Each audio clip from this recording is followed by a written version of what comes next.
This is Undaunted.Life, a man's podcast. I'm your host, Kyle Thompson. Let's get into it.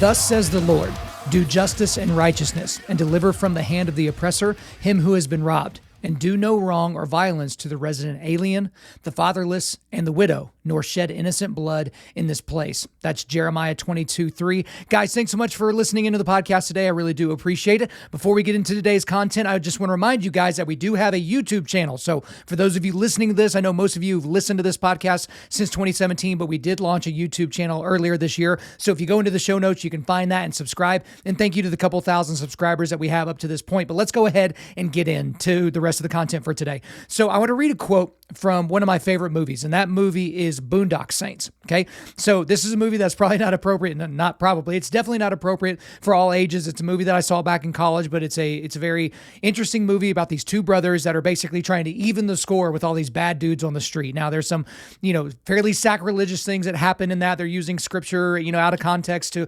basically allow them to go and kill these people, these bad men that are doing crimes in their area and all that. But at the very beginning of the movie, there's this scene where these two brothers are in this church or in this Catholic church, and the priest, he's up there doing his thing, and he's talking about this story that a lot of you have heard about, or maybe the first time you heard about it was because of this movie. But there's music, it's kind of this build up, and it's the first time we get to see these brothers. So I'm going to go ahead and read the quote, and this is from the priest in the movie. And I'm reminded on this holy day of the sad story of Kitty Genovese. As you all may remember, a long time ago, almost 30 years ago, this poor soul cried out for help time and time again, but no person answered her calls. Though many saw, no one so much as called the police. They all just watched as Kitty was being stabbed to death in broad daylight. They watched as her assailant walked away. Now, we must all fear evil men, but there is another kind of evil which we must fear most, and that is the indifference of good men. And that really sends you into what's going on in that movie with these two guys trying to even the score with all these evil men and take them out and all that kind of stuff. Now, this is actually a fictional movie, obviously, referring to an actual murder, the real life murder of a woman named Kitty Genovese. So I'm going to get into that story here because it really springboards us into what we're talking about today. So pay attention. March 13th of 1964. This was in Queens, New York City. Kitty Genovese, she was a 28-year-old female bartender. She was stabbed to death outside of her apartment by a man named Winston Mosley, a 29-year-old Manhattan native. Now, Mosley was arrested because of an unrelated incident 6 days later. Okay, but while he was in custody, he confessed to murdering Genovese. Now, at trial, he was found guilty of the murder. He was sentenced to death, but his sentence was commuted to life imprisonment. And so after 52 years of a life sentence, Mosley died in prison on March the 28th of 2016. Now, guys, if that were all you knew about the story, that would be terrible enough, right? Like that's a horrible, horrible thing that this woman, this innocent woman, was just murdered, right? But there's worse things and there's worse details, and we'll get into those here in just a second. But people being stabbed to death, unfortunately, is not that uncommon. I mean, believe it or not, more people are stabbed to death in the United States every year than die because they were shot by someone with a rifle. Right? That's just a little factoid that I'm sure that'll send all the anti-Second Amendment people into a tizzy, but nonetheless, it's true. But I'll digress here. There are more details that are interesting about this terrible day. And so one thing that I thought, Wikipedia is not always the greatest source for something, but there were a lot of citations about this story on the Wikipedia page. So I just want to read from the description as to what happened on this day, because again, it'll really get us into the meat of what we're talking about today, because there were a couple of dozen different contributors to the history and the criminology of what was happening at this time. So I'll go ahead and read that here. At approximately 2:30 a.m. on March 13, 1964, Genovese left the bar where she worked and began driving home in her red Fiat. While waiting for a traffic light to change on Hoover Avenue, she was spotted by Winston Mosley, who was sitting in his parked Chevrolet Corvair. Genovese arrived home around 3:15 a.m. and parked her car in the Kew Gardens Long Island Railroad Station parking lot about 100 feet from her apartment's door, in an alleyway at the rear of the building. As she walked toward the apartment complex, Mosley, who had followed her home, exited his vehicle, which he had parked at a corner bus stop on Austin Street. Armed with a hunting knife, he approached Genovese. Genovese ran toward the front of the building, and Mosley ran after her, overtook her, and stabbed her twice in the back. Genovese screamed, "Oh my God, he stabbed me, help me." Several neighbors heard her cry, but only a few of them recognized the sound as a cry for help. When Robert Moser, one of the neighbors, shouted at the attacker, "Let that girl alone," Mosley ran away, and Genovese slowly made her way toward the rear entrance of the building, seriously injured and out of view of any witnesses. Witnesses saw Mosley enter his car, drive away, and return 10 minutes later. Shadowing his face with a wide-brimmed hat, he systematically searched the parking lot, the train station, and an apartment complex, eventually finding Genovese, who was barely conscious and lying in a hallway at the back of the building, where a locked door had prevented her from going inside. Out of view of the street and of those who may have heard or seen any sign of the initial attack, Mosley stabbed Genovese several more times before raping her, stealing $49 from her, and running away again. The attack spanned approximately a half an hour, and knife wounds in Genovese's hands suggested that she attempted to defend herself. A neighbor and close friend, Sophia Farrer, found Genovese shortly after the second attack and held her in her arms until the ambulance arrived. Records of the earliest calls to police are unclear and were not given a high priority. The incident occurred 4 years before New York City implemented a 911 emergency call system. One witness said his father called the police after the initial attack and reported that a woman was beat up but got up and was staggering around. A few minutes after the final attack, another witness, Carl Ross, wasted time calling friends for advice on what to do before finally calling the police. Genovese was picked up by the ambulance at 4:15 a.m. and died en route to the hospital. She was buried on March 16, 1964 in Lakeview Cemetery in New Canaan, Connecticut. Mosley was married with 3 children and had no criminal record. While in custody, Mosley confessed to killing Genovese. He detailed the attack, corroborating the physical evidence at the scene. He said that his motive for the attack was simply to kill a woman, saying he preferred to kill women because they were easier and didn't fight back. He stated that he got up that night around 2 a.m., leaving his wife asleep at home, and drove through Queens to find a victim. Mosley saw Genovese on her way home and followed her to the parking lot before killing her. He also confessed to murdering and sexually assaulting 2 other women to committing between 30 and 40 burglaries. Subsequent psychiatric examinations suggested that Mosley was a necrophile. So necrophiles are obviously people that love to have sex with dead people or dead things, right? So the interesting thing about this story, because again, just an absolutely brutal story, and it's not a unique story. There are a lot of stories like this. There are a lot of predators out there. I think the FBI estimates that there's something like 2,000 current and active serial killers in the United States that are not behind bars. People that are actively killing multiple people that usually involve some sort of a rape or some sort of a sexual release. But Kitty Genovese's murder prompted the creation of a study of a social psychological theory called the Bystander Effect. Okay, so hence the name of the episode today. So the bystander effect, or what other people call the bystander apathy effect, or just bystander apathy. Now, this story really led to research, and that led to actually some fairly substantial lab studies, okay? And what these lab studies were looking at is they were trying to identify the factors as to why someone would not intervene when another person was in trouble. And during these studies, and again, these were lab studies where they were putting people in these crazy situations to see how they would respond. They'd put them in situations where they were the only person that could potentially respond, where there were other people that they could respond. And they found a bunch of different factors that kind of led to this whole idea of bystander effect or bystander apathy. The number of bystanders. Okay, so if there's a lot of people around, maybe you think I'm not the one that has to intervene because there's all these other people. Another factor they found is just general ambiguity. Maybe you can't really figure out what's going on in this exact situation. You're not sure exactly what's happening. So there's just some ambiguity that you don't know how to get past.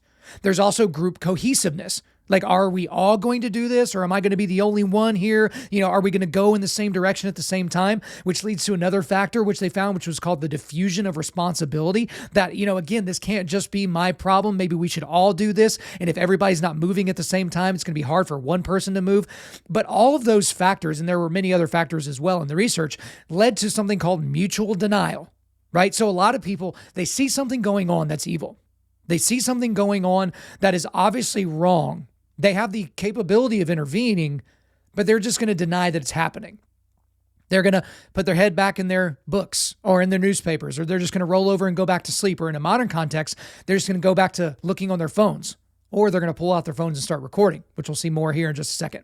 Now, before anybody, kind of throws it out there as this, I did see that there was some hubbub that had been made about this story, that the New York Times at the time allegedly embellished the facts of the case when they reported at the time that 38 witnesses saw the murder. And the thing about it is all these people that are basically saying that about this murder, like, oh, the New York Times basically said that they messed up the reporting and they really put it out there.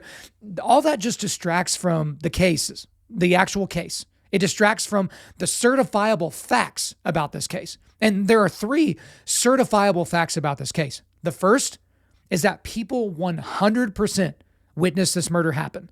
It may not have been the 38 people that the New York Times originally came up with, but people 100% witnessed this murder happen. Multiple people did.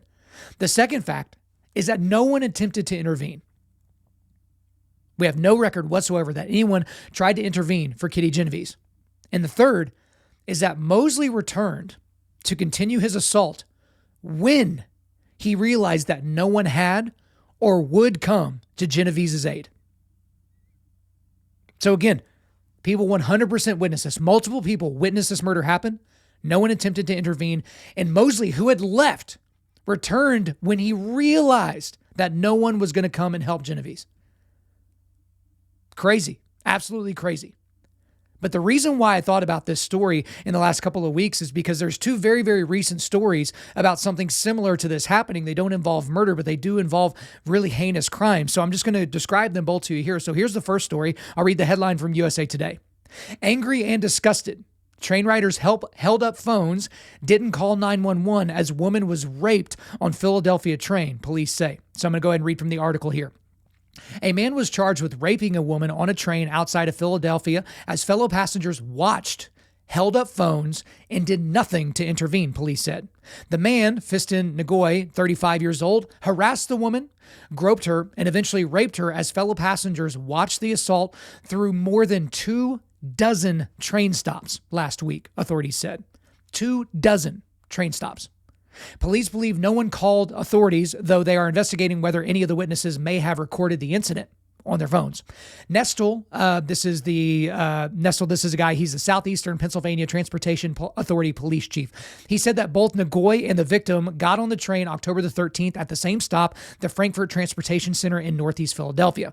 Police said that they weren't able to stop the assault until the train reached the 69th Street Terminal in West Philadelphia on the Market Frankfort line, which was about 27 stops later. Again, Nestle said that the officers responded within 3 minutes of the lone 911 call they received from an off-duty transportation employee. Not any of the people in the car watching, from an off-duty transportation employee. Back to the article here.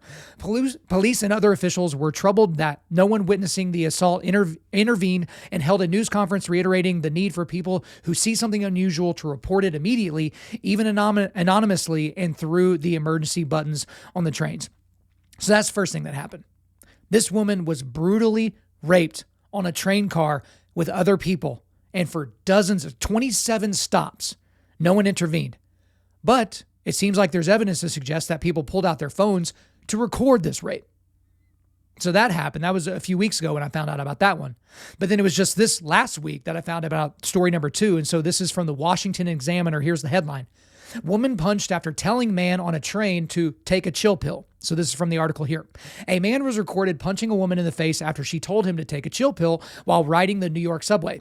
The clip showed the man standing over the woman who was sitting on the train. No one seemed to help her during the entire incident. So I'm actually going to show you a clip of this. So again, if you're not watching this on YouTube, you won't be able to see the clip. You'll just be able to hear it. So guys, make sure that you subscribe and watch this over on YouTube.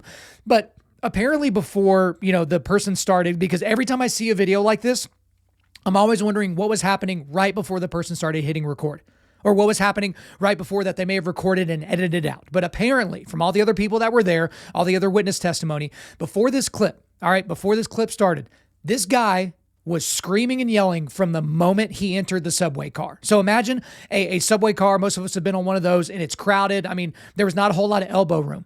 From the moment he walked onto the subway car with his family, he was telling everyone to get the F out of the way. He was screaming. He was kind of moving his elbows around saying, don't anybody get in my way. Don't anybody mess with me and my family. Okay. So I'm going to go ahead and show the clip to you here. And just fair warning, it is a graphic clip. For those of you watching and or listening, there is some foul language that I'm not going to bleep out. So if you are sitting there with kids, you might fast forward a little bit or come back to this later. But let's go ahead and go into the clip here. My train riding and my feet. Say it to my face now. Say it to my face now. Tell me to take a chill pill. Say the word chill pill. Oh. Say the word chill pill. Oh. Say the word chill pill. Oh. Listen, yo, you wildin'. She a female. Mind your business. What? Mind your business. Say it again. That's OD. Say it again. That's Say OD. it again. I'm tired of you niggas in my black business. You understand? Mind your business. What? Tired of y'all niggas all up in my fucking business. I'm dealing with my fucking kids. You understand? Mind your business. Mind your business. It ain't about being a role model. It's about getting my fucking respect from people like you. All these other races out here. Mind your business. I never gave. And I'm ready to fuck anything up that's in my business. So that's my man's right there. Holla at me, man. And he let his girlfriend get robbed. What I thought, y'all niggas out here looking for victims. I'm a fucking suspect. You understand? Oh no. Suspect. I do shit out here. This is nuts. Mind your business. And when my family on the train, You wanna rock the nigga so bad. out the way. And it's like he's not even so good. Oh shit. Everybody got something to say. So again, for those of you not watching, it might be hard to see there at the beginning. It wasn't a skipping track. It was basically someone that had been slowing it down, and they were doing kind of a repeat of where he hit her. They were showing it over and over. But for those of you not watching on YouTube, or if it was hard for you to hear, he's screaming in the woman's face. We see that from the very beginning of the video. Apparently, she told him to take a chill pill because, again, he's getting on the train. He's acting a fool. He's being loud about all that. And so this woman, apparently, feeling like she could do this, she said, take a chill pill. So he yelled and said, say it to my face now. He's in this woman's face. Say it to my face now. Tell me to take a chill pill. Say the word chill pill. She said chill pill. He punched her right in the face. Now, the good thing about this entire thing is apparently this dude has pillow hands because otherwise he would have knocked her out. It was a clean shot right to her jaw, and she just kind of sat there and ate it. But then he goes on this ridiculous tirade. So he's saying, I'm tired of you N-words in my black business. If you couldn't hear that, he said, it ain't about me being a role model. It's about getting my effing respect from people like you, pointing at the woman. Then he said, you and all these other racists out here, mind your business. And then he said, and when my family on the train, move out the way. Right? He just kept saying that. And he was saying other things as he was getting off the train car, but we don't have that part of the video. But here's the thing that I saw in the video. So again, if you haven't seen this clip, you need to go find it, or you need to go to our YouTube channel. It's right there. I counted just in the screen, in the frame, the number of men that I could see. Okay? Just the ones that I could see. Now, this person was recording it up and down, right? They weren't recording it landscape or whatever. It was just up and down. And I saw 9 men, 9 supposed men, that are within punching distance of this piece of crap, right? 9. And they did nothing. And that was just the men that I could see. I couldn't see who was to the left and the right of the person holding their phone taking video. And I guess there was one brave soul who you may have heard at this point, after the dude punches the woman, he said, whoa, man. And it looks like this guy was actually with that woman. They were the two that were closest together, so they were either together or he was just the closest one. All he could muster was, whoa, man. Like, whoa, crazy. What are you doing? Okay? Now, why did I describe those 2 stories? This rape near Philadelphia and this assault on the train in New York City. They have some things in common, okay? They actually have 2 things in common. And it's going to sound awfully familiar in terms of what we just talked about with Kitty Genovese. Number 1, no one tried to intervene. Number 2, people recorded these incidences on their phones. Think about that. Think about seeing somebody in distress, being raped, and thinking to yourself, your first thought is, I'm going to pull out my phone and record this. This might be good for social media.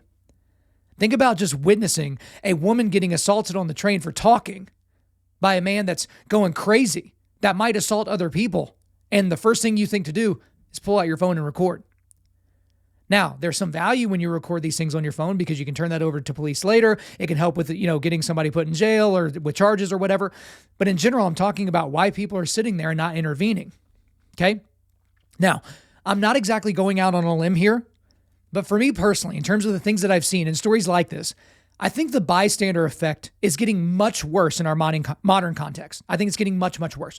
Now, a fair argument against what I just said is the fact that, well, the ubiquity of phones and cameras and videos on these phones is causing us to think that there's more of this happening than ever because we can actually see it. It's kind of the same phenomenon that you see with parents in a modern context. They don't let their kids just play out in the playground by themselves or play out in the neighborhood by themselves because they hear about all these kids that get kidnapped, which certainly happens. But in our modern context, that's actually happening less than it did back in the day, back in the 50s, 60s, and 70s, where parents had no idea where the kids were, right? With just latchkey kids that could do whatever they wanted. But I think that might be a fair argument here, but I do, again, think that this is getting worse. This bystander effect is getting worse in our modern context. And here are some of the reasons why. Now, these aren't in any particular order. These are just kind of in the order that I was thinking through them on. The first is that cowardly men are being celebrated in a modern context. So men are becoming cowards. Because if you're wired to be the type of guy that likes to get patted on the head and being told that you're being a good boy, you're going to do the things necessary to be called a good boy. And in our modern context, we don't like virile, strong men. We don't like those guys. We like the cowardly, go along to get along guys. The sweater vest guys. Those are the people that we really, really like. Okay? Those are the ones that are celebrated. And so if you need somebody that's courageous in that moment and you're only surrounded by cowards, there's no one that's going to be able to intervene, right? Another reason is all these claims in modernity of toxic masculinity. Okay? Men, just like I was talking about, they want to be patted on the head for doing the right thing. They also want to avoid doing the wrong thing. And so if you're told constantly that developing true masculinity is in and of itself toxic, this is something that you're not going to want to do because men don't want to be seen as toxic. I bring this up all the time. Idiots that claim that 1 in 5 women on college campuses will be sexually assaulted, which is completely bogus, a completely bogus stat. If you and 4 of your friends are sitting in the same room at that moment, one of you's thinking, gosh, which one of us is the rapist, right? We don't want to do that. Like, all of us want to avoid these negative stigmas about masculinity. And you've been told maybe since elementary school, now you're in college, that masculinity is toxic, right? So I think that that's aiding what we're seeing now with the bystander effect. Another thing that I think is aiding this is attacks on gender in general, okay? Because here's the thing. We've been told that gender is a social construct and it's separate from sex. That regardless of your biological sex, regardless of what biology says or your chromosomes say, it's whatever you feel, right? That's what we've been told by the modern gender people, the modern gender revolutionaries, the reformers, right? But the question I have for these people is, if gender is just a social construct, then why is there any reason for a man to defend a woman? Because, a lot of, kind of left-wing people, a lot of blue checkmark type people, especially when they saw that assault of that woman on the bus, or on the subway when she got hit, they were like, oh my gosh, someone should have stepped up to protect her. And it's like, but wait a minute, according to your worldview, you're talking about a man should hop in to protect them. Why are you just assuming the gender of those people that looked like men around her? Maybe those people don't identify as males. Maybe they're actually biological females that identify as men. So, and again, why would we want a man to defend a woman? Because men and women are the exact same. Like, if I was on that subway and I hopped in to save that woman, am I doing a disservice to her? Am I doing violence to her by just interceding? Because she's a woman, she can take care of herself. She's just as capable as a man. Again, you see the convoluted way these attacks on gender happen, right? Another reason that I thought of is that there's an over-reliance in our society on someone else. And you can just fill in the blank with who those someone else's are, right? This over-reliance on, the police will take care of it. If something were to ever happen to me or my family, I would just call the police, even though I think the average response time for police in the United States is like 7 minutes, if they show up at all. Because if you live in Seattle or if you live in Los Angeles, they may not show up at all, right? This over-reliance may be on the military. Right? If something really, really went wrong, the military would be there to protect us.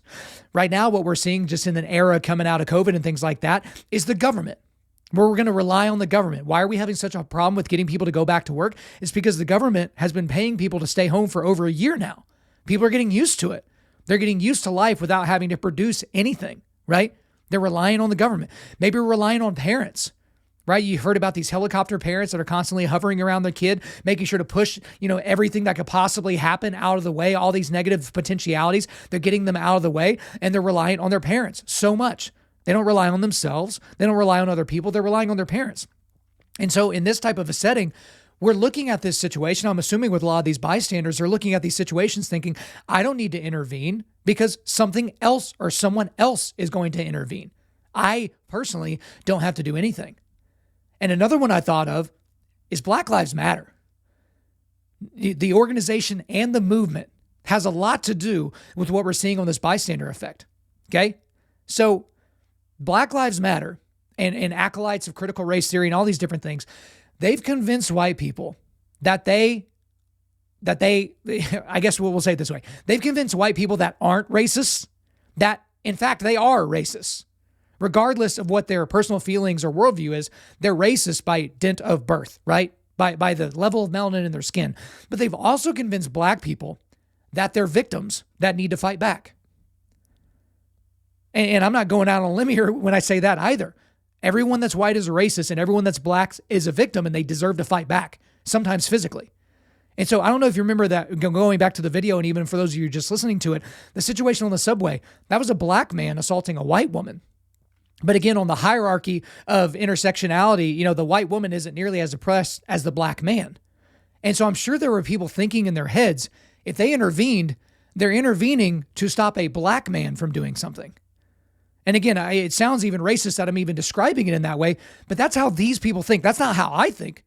Because if I was in that subway car, I wouldn't be thinking, oh, I'm intervening as this white man is attacking this white, or as this black man is attacking this white woman. I would just be thinking, oh, there's a man attacking a woman. I should probably stop that, right? I should probably intervene.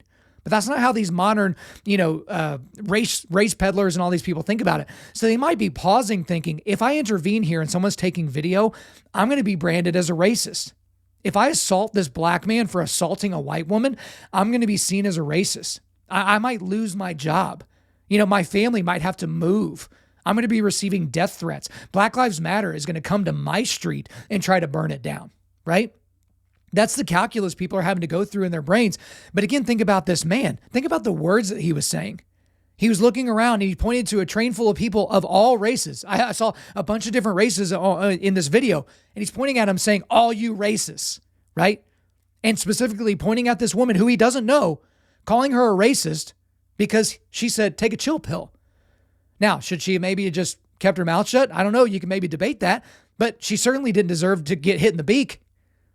But again, think about this man. Think about this victim mentality. And the whole time I'm watching this man as he's ranting and raving, I'm thinking about, man, I bet this guy didn't have a dad at home. And not just because statistically speaking, that's probably true, because if you look at the statistics about black fathers and fatherlessness in the black family in America since the 1960s, I just mean in general, the level of anger, it was directed at anything and everything from the moment he got on the train. Get the F out of my way. This faux masculinity. Like, nobody better touch me. I'm on one. I'm a real deal. I'm this, that, I'm the other thing, right? Where does that come from? You didn't have a dad in your life that was modeling that to you, a good dad modeling that to you. Where did you pick that up? But again, he might be listening to these race peddlers, these people in Black Lives Matter saying that, dude, you're a victim. You're a victim. The moment you walk on that train car, people are they're going to be scared of you, right? And it's just because you're black. And apparently he's absorbed that into who he is as a person, right? It's damning. It's terrible. But some other reasons why I think, the bystander effect is getting even crazier in these modern times is politicians are encouraging the public to pretend that violent crime isn't happening. I mean, we've seen this since the George Floyd riots in 2020. Violent crime has spiked all over the country, not just in major cities, but especially in major cities. The violence has gone up, murders have gone up, assaults, robberies, batteries, they've all gone through the roof, right? But then you have politicians, typically all Democrats, typically all blue tie people, telling you, don't worry about that. Yeah, we know violent crime is happening, but there's all these other things that are important. Like Lori Lightfoot of Chicago, the mayor of Chicago, she comes to mind. She never wants to talk about the number of people that are murdered every week in her city. She wants to talk about racial injustice and systemic racism and, misogyny and the patriarchy and Trump and all these different things. That's all she can focus on. So these politicians are just telling you, hey, these things aren't happening.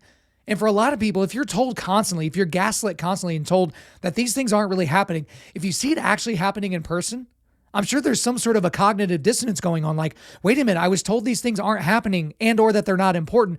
How should I be dealing with this exact situation? And it's going to be hard for you to know the answer. It's going to be hard for you to actually figure out what you should say and what you should do in those moments. But the last thing I'll talk about here in terms of why I think that this is increasing in our modern age is social media. I mean, there's a lot of problems and there's a lot of ills that come from social media. But again, I want to go back to this key fact from these two modern cases, right? These people decided not to intervene. Instead, they decided to pick up their phones and record. That was one of their first thoughts. Now, typically people are recording things because they're already thinking about posting it later. Again, this video that went viral, this woman getting hit on the subway, it was posted on TikTok. Right? For those of you that saw it on our YouTube channel, obviously you see that. So this person was thinking about content creation. Now, for me as a content creator, this is what I do for a profession. That's something that I think about as well. I am thinking about moments like, when my son's doing something really sweet, or when I see something happening out in the world, or something like that I think would be interesting to bring to you guys. That's my job. It's my job to do those things. But that's what these people are thinking. Instead of, they were probably scrolling on their phones to begin with, but as soon as these assaults happened, the rape on the train, the assault on the subway, they didn't think to just put their phones down, put it in their pocket and intervene. They thought, I'm going to record this. And again, I don't have this positive disposition that these people were recording it thinking that they could give this video to police later. Again, I think that I've spent a lot of time talking about the assault on the subway, but the rape on the train in Pennsylvania, again, 27 stops. For those of you that have been on trains in these big areas, there's a decent amount of time, like literal time, in between these stops. 27 stops. You're seeing this assault happen on a train car that you're on, and you do nothing. And again, 911 received one phone call from an off-duty employee of that area, of the transportation department. I mean, what kind of a seared consciousness? We don't know how many people were in the train car. They haven't released that information, or at least I wasn't able to find that information. But let's just say it was one other person. Assuming that it's not a 95-year-old woman, why would that person not intercede regardless? And again, it wasn't one person. It was a multitude of people, because that's why the headline was so crazy. A woman being raped, unfortunately, is not headline news, but it was the fact that there was a full train car of people watching the assault happen and they did nothing to intervene. Now, obviously, I know that the majority of my audience here are men. We appreciate you guys. We also appreciate our female listeners, and the majority of our listeners are Christian men. If you're not a Christian, we're so glad you're listening to this. That's super awesome. We would love for you to accept Jesus. But as for right now, let's go ahead and get into this content in terms of what I would say to Christian men, because I think Christian men should have some reactions to a video like this. And the easiest one and the lowest hanging fruit is it should make you furious. You should absolutely be furious about these videos that you've seen, about the story of Kitty Genovese. That should make you absolutely righteously indignant, right? Everyone should see that and understand that. But another emotion that you perhaps maybe don't feel is it should make you sad. I know a lot of guys really aren't in touch with the sad side of their emotions, or that's the one that they try to suppress as much as possible because they might end up shedding tears or something like that. But it should make you really, really sad. Because after I was done being furious about these stories, that's what I was immediately. I was sad for these individual women, the one that was raped and the one that was hit. I was sad for Kitty Genovese and for her family, even though she died, 70 years ago, 60 years ago, something like that, right? Just rough situation. But I was sad for the state of society, maybe more than anything, that these people didn't intervene, that these people just wanted to take video of it so they would have a copy of it from their point of view on their phone. How sad is that? I can't think of much else that could be more sad than that. But the thing that I landed on after I kind of had my wave of emotion with fury and with sadness is, as a Christian, and for you specifically, it should make you want to prepare. I don't mean like prepper, like go buy a bunch of canned foods. It should make you want to prepare to intercede if something like this were to happen near you. And this really gets into the sheepdog mindset. For those of you that aren't familiar with the sheepdog mindset, go back to episode 135 of this podcast. It was a great interview I did with Lieutenant Colonel Dave Grossman. Lieutenant Colonel Dave Grossman is the one that came up with the sheepdog mindset, but he basically talks about how there are three kinds of people in this world. There are wolves, there are sheep, and there are sheepdogs. The majority of the populace are sheep. If you don't understand, a sheep is a really, really stupid animal, right? A sheep needs protection, right? But the wolf is constantly prowling around looking to pick off sheep. And the only thing to keep the sheep safe is a sheepdog. The sheepdog intercedes between the wolf and the sheep to keep the sheep safe, to keep the wolf at bay. And so he talks about that mindset in kind of a more militaristic mindset, but also that has kind of trickled down into an everyday mindset. It's this mindset of being prepared that if one of these crazy situations is to happen, that you are ready to go and ready to respond. And actually, this happened in the last couple of weeks as well. There was a recent video of a retired Marine. He's at a convenience store in Yuma, Arizona. So I'm going to go and show the clip to you here, and then we'll get back into the content. So here's the clip.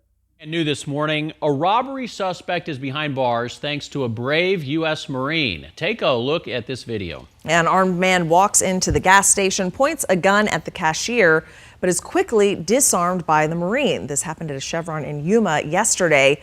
He was able to hold down the robber until police arrived. The other two suspects got away. Thankfully, no one was hurt. When deputies asked the Marine how he was able to take control of the situation, he said, "The Marine Corps taught me not to mess around." Wow, some quick acting there in what would have been a very dangerous situation. So for those of you that couldn't see what was happening, and I think I said he was a retired Marine, so I guess he might be still a Marine. I'm not sure if he's still in the Marine Corps, but there you go. What happened in this clip is this guy is sitting there. He's got his bag, so he apparently had already bought his snacks or whatever. He's talking to the person behind the counter. And so if you're not watching the video again, from the video standpoint, you can see this guy and you can see the front door.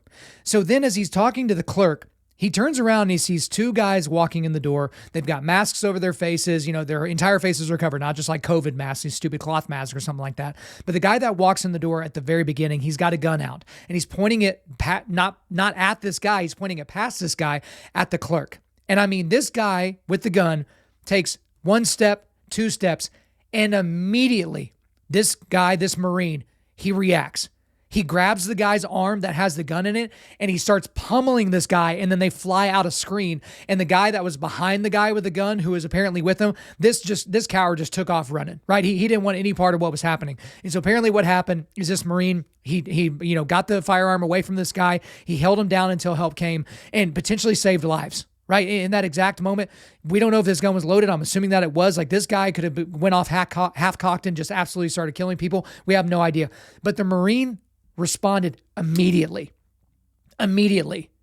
He didn't stop and pause. He didn't stop and pray, and I'm not against prayer. He didn't stop and ask somebody for help. He immediately responded. He immediately did what needed to happen in that moment to stop potential violence from happening. And if the violence hadn't occurred, he stopped an injustice of someone getting their property stolen, right? Whether it be their money or any of the stuff that was in the store, okay?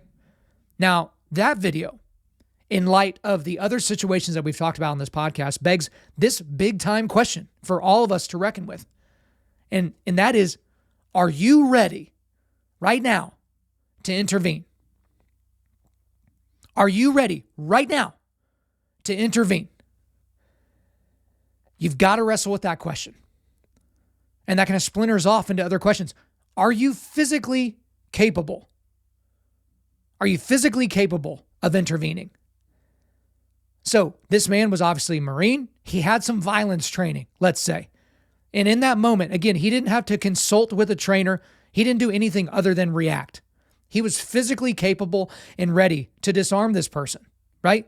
And for a lot of you guys, and I've talked about this as well, this is especially bad with big guys that are physically big or tall. They don't know how to fight, but they assume since they're big that that's going to be all that they need. Now, I've told this story on this podcast before, and I've done this to try to encourage you guys. Yes, you should train jiu-jitsu. You should train wrestling. You should train Muay Thai, kickboxing, Western boxing, those things. I have a buddy who's 6'5", 250 pounds, 240 pounds, right? Big guy, physically enormous. So he showed up to the Forge on Sunday night to train with our crew, with my Foxhole guys. And then we bring another guy out, and this is the drill that we're going to do. One guy lays on his back. The other guy comes in and lays in side control. And for 2 minutes, the guy on bottom is just trying to stand up, and the guy on top is just trying to hold the other guy down, right? So you don't have to know a lot of jiu-jitsu to understand the rules of the game, right? If you're on bottom, you just need to get up. If you're on top, you need to hold the guy down. So what we did is we took my buddy who's 6'5", 240 pounds, and we laid him down on his back. And then we brought in, for those of you that know this guy, Jermaine the coach, right? A guy from my Foxhole. Jermaine is he's maybe 5'7", 5'8", right? Maybe 5'6", I don't know, not very tall, and about 150 pounds, 155 pounds, right? Great athlete, very, very strong, but small compared to my other buddy. And we hit the timer goes ding, and for 2 minutes, Jermaine the coach, Jermaine the athlete, right? He holds down this 6'5", 240-pound monster beast. And why did that happen? Because 6'5", 240 had no idea what to do. He was untrained. And the moment he stood up, he had this just wide-eyed look, like this 1,000-yard stare, because he was like, oh, crap, that really, really sucked. And he and I talked about it afterwards, and he said, yeah, man, like, I always just assumed I'm such a big guy that I would never, not be able to defend myself. And this is a guy with sisters. He didn't have a girlfriend or a wife at the time. And he's like, what if my sisters were being assaulted and someone else was holding me down and I couldn't help them, right? He always assumed that he could default to his size. That, when the moment came, he would just turn it on, whatever that means.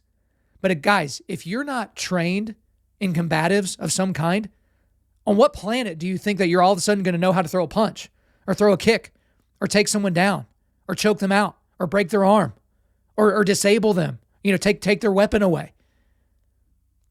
Again, are you physically capable of doing those things? Have you ever tried to take a human being that's standing up in the middle of a room down onto the floor? Have you ever tried that? Have you ever succeeded at doing that? Again, the question is, are you ready right now to intervene? A lot of you guys are not physically capable of doing that. So don't assume that you will be able to when the time comes, right? And it may not be a stranger that needs your assistance. It may be a loved one. But that goes, again, that's the physical side. The next question is, are you mentally capable? Mentally capable. So my wife and I have had this discussion when we've talked about, concealed carrying and what to do if I'm not there and something's happening at the house or something like that. And you can talk all day long. You can do dry fire drills. You can kind of work different scenarios in the house, and that's all great. That's great for muscle memory. That's great for physicality. But the question that I asked my wife is, are you mentally okay with ending another person's life in order to save your own? In order to save mine? In order to save the life of sweet baby James? And again, her answer just wasn't, yeah, I'm super capable. I'm immediately capable. She really had to chew on that. But that's where we are now. We know that we are mentally okay with ending another person's life if they are intending to end ours. There's a mental capability here as well. Because also there's the capability of being mentally calm in a scenario where you need to be calm. Because what you didn't hear about that guy in Yuma, Arizona, the Marine, is he didn't take the firearm away from this guy and then pull it out and put it to the guy's temple and blow him away. He was able to subdue this man, to control the situation, and then remain calm. Again, he didn't fly off the handle. He was able to be mentally capable in that moment to intervene. But again, I go back to this guy in Yuma. He didn't have to think, but for a split second, he reacted. Again, go back to the video, watch it on our YouTube channel. He was so ready. Again, half a second before those guys walked in, he was talking to the clerk about God knows what, football, the weather, like Funyuns. Like who knows what this guy was thinking about. But then he turned it on immediately because he was capable. He had already had that internal dialogue that in a situation, I'm going to be the guy that reacts. I'm going to be the guy that intervenes. Okay? Which begs this last question, which is different for everybody, which is, are you willing to deal with the consequences in order to protect and potentially save someone else? Because there will be consequences, right? Because let's say in the struggle, we'll go back to the guy in the convenience store in Arizona. Let's say there was a struggle. Let's say the Marine got the upper hand and he killed the other guy or hurt him or in some way. There's going to be lawsuits now. That criminal's family is going to come at that Marine and try to get him for everything he's worth, right? We've seen that happen a lot. If you use your firearm to intercede, even in your own home, and depending upon the state you're in or the country that you live in, right? We appreciate all our international listeners. Like if you assault somebody in your own home that's trying to do you harm, maybe even trying to kill you, you might be the one that's walked out in handcuffs. There's plenty of situations like that have happened. That's why there's things like the UFCCA, these concealed carry organizations. That's why they teach people what to do if they're involved in a shooting with their firearm, right? You don't just immediately start blabbing and telling everybody exactly what happened. You have to think about yourself and how to protect yourself. But also, there's the other consequences. Remember the Black Lives Matter discussion that I was having? Let's say you intercede as a black person or a person of color or a trans person is getting after somebody else. In that moment, you have to think, crap, the LGBTQ people are going to come at me because I went after this tranny that was beating up somebody else. Or man, Black Lives Matter is going to start picketing outside of my office building because I interceded and there was a black person of, or another person of color there.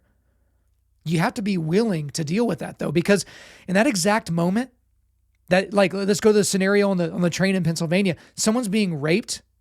And that exact moment, are you going to be thinking about Black Lives Matter? Are you going to be thinking about, the LGBTQ lobby? Are you going to be thinking about angry people on Twitter? Are you going to be thinking about yourself in that moment? Or are you going to be thinking sacrificially about somebody else and what you need to do in order to intervene? Okay? But now we need to go back to the scripture from the beginning, Jeremiah 22:3. It says this, "Thus says the Lord, do justice and righteousness, and deliver from the hand of the oppressor him who has been robbed, and do no wrong or violence to the resident alien, the fatherless, and the widow, nor shed innocent blood in this place." Now, I want to give you a little bit of context on Jeremiah, and specifically Jeremiah 22:3. These are the words, so in the book of Jeremiah, of the Old Testament prophet Jeremiah. So Jeremiah was a confronter. That was kind of his thing. He was always preaching the truth, and he was doing it to people that didn't really like that very much. Okay, so he was very unpopular with a lot of people, and he paid the price for, basically preaching the truth to these people. But during Jeremiah books 21 through 23, he's confronting the nation of Judah's kings, right? He's basically telling the ruling authorities in that place what they should and shouldn't be doing, right? He's really giving them the business. And in verse 3, he's warning these men, these strong men, these men with power, these men with influence, right, to not use that power and influence for evil. Instead, to protect vulnerable people, okay? So that's the context of that verse. But also leads into a verse that, should be fairly common to you, and that's Genesis 1:27. "So God created man in his own image. In the image of God, he created him. Male and female, he created them." That's where we get the concept of the imago Dei. We have the image of God written on our souls and on our hearts from the moment that we were conceived, right? We're made in his image. So if someone that is being made, or that is made in the image of God, is in trouble, we should protect that person. Again, going back to Jeremiah 22:3, he's basically telling these people that have power, these people that have capability, to not use that capability for evil, but to use it to protect people that aren't as powerful. And going back to the two scenarios from today, in that moment on the train, that lone woman that was being raped by a man, she was someone that deserved protection in that moment. She has the imago Dei. The image of God is on her. Someone should have interceded to protect her, to use their power and their influence and whatever else to protect her. The same thing, to a lesser degree, to the woman that was punched on the train. Someone should have interceded, because somebody with the imago Dei assaulted another person with the imago Dei, right? Someone used their power, their ability, to hurt someone that was weaker than them. Yes, I'm referring to this woman being weaker than this man. And that is true in general as well. I know we're not allowed to say those things these days, but that is true in general as well. And so for you Christian men that are all too content with allowing these things to happen, you are adding to the modern bystander effect. And that is not what God is calling you to do. Again, I wanted to give you some context on the book of Jeremiah so you didn't just seem I was like proof texting, just pulling this text out and just throwing it at you. But again, every single person that you're ever eyeball to eyeball with is created in the image of God. Okay? That includes the unborn. Again, it's kind of hard to be eyeball to eyeball with the unborn, but I think you get the whole idea. A lot of you guys are very willing to flame online or to go stand outside of abortion mills and, condemn what people are doing in there. And God bless you for doing that. But if someone was being assaulted and you could intervene, you would just navel gaze. You twiddle your thumbs. You might even pull your phone out and start recording. So I want us to adjust our focus and adjust our outrage, and again, to embrace the sheepdog mindset. Because if you're going to be a rugged Christian, if you're going to live the life that we call men to live, to cultivate spiritual, mental, and physical resilience on a daily basis, one of the outworkings of that is you being willing to intercede, being ready to intercede, and actually following through if the moment arises. Okay? You guys got to think through that. And if you're unwilling to do that, you need to make some adjustments, serious adjustments, and right now. All right, guys, before we let you go, we are going to do a quick resilience boost at Undaunted.Life. Our mission is equipping men to push back darkness with content like this podcast that helps you forge spiritual, mental, and physical resilience. So the only link I've got for you today is I've got a link to our old episode that I mentioned, episode 153. Actually, that's episode 153. That's with Lieutenant Colonel Dave Grossman. So that is going to be there for you in the show notes, so you guys can check that out there. All right, guys, thank you so much for listening to this podcast. We really do appreciate it. Wherever you're listening to this, please subscribe, rate, and leave a review. If you want to come speak live at your event or on your podcast, just shoot me an email to info@Undaunted.Life. That's info@Undaunted.Life.